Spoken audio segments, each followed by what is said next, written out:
another thing is that when you go into a store in a ghetto neighborhood, like, you know, you go inside and on the counter are all these sweets and candies, and they don't have a lot of nutritional value, but the man knows that, you know, like, little kids like that. That's why, you know, you have so many little kids with anemia, and it's bad because, like, when the kids go to school, like, because they're sick and anemic, you know, they can't learn, like, you know, you can't pay attention in school if you're sick, and you can't go to school, you know, if you're ill, you know, you have to be home. And this is the reason, you know, that we're doing the anemia test. Like, in medical school, doctors are taught two standards for people. Like, they're told that, you know, anemia in a white person is 42, anything, you know, anything above 42, they're not anemic.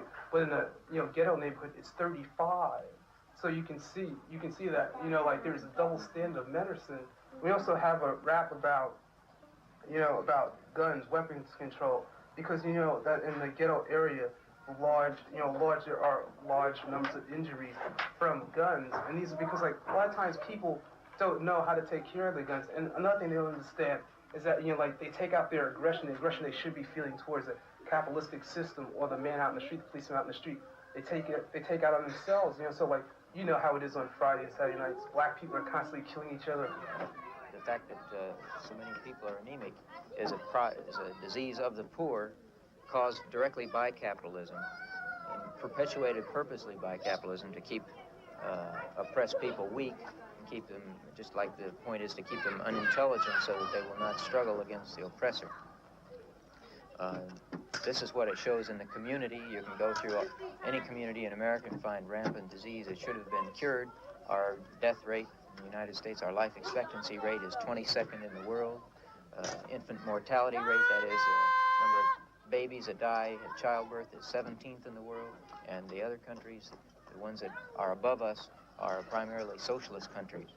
And that's because in socialist countries, the emphasis is on sharing medicine and preventing disease among the people, rather than a bunch of people called doctors in a class situation dealing out medicine for profit. It seems, though, then, that from what you're saying, that the medical profession is an additive to the oppressive forces. Right? Well, they are part of the ruling class. They have bourgeois attitudes.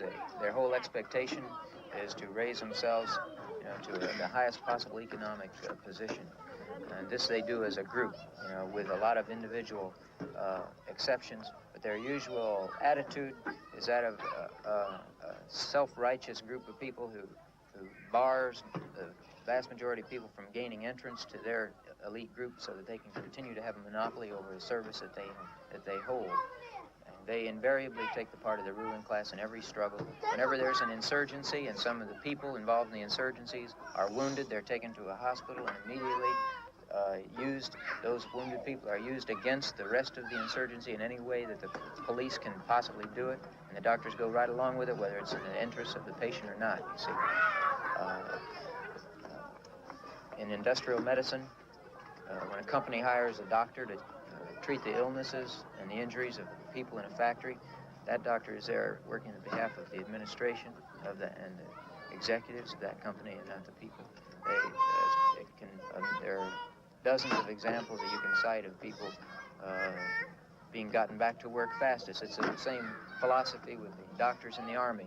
The whole philosophy is to get the person back in lineup faster, and preventing disease is only done in as much as it's profitable for the Army, profitable for the whole society. And taking care of people's needs is way down on the list of priorities. What's important is to take care of the needs of the bosses, and that's where American medicine is at, because it's based on working for a fee, and the people that always have the money are the people that are the bosses. So it goes right back to the same old problem of, you know, profit. The profit motive is always involved.